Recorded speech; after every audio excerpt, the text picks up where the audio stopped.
ซับน้ำตาน้ำป่าน้ำเขื่อนท่วมท้นผู้คนวัวควายล้มตาย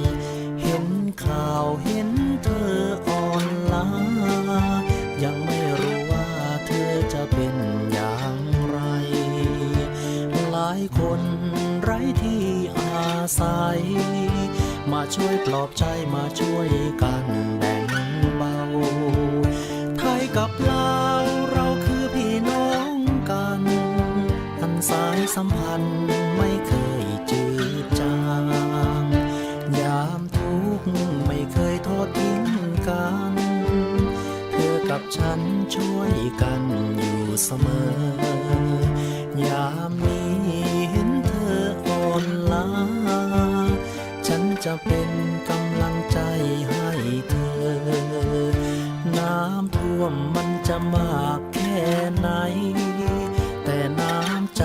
เราจะมากกว่านั้นพี่น้องของเราอย่าร้องไห้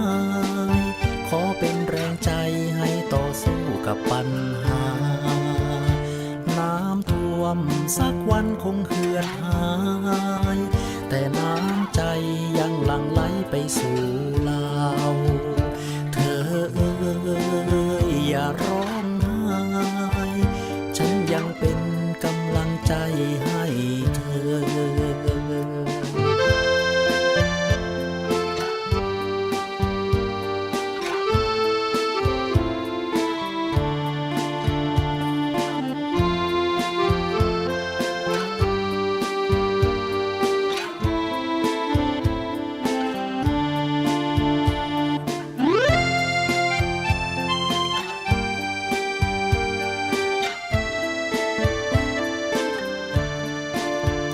ไทยกับลาวเราคือพี่น้องกัน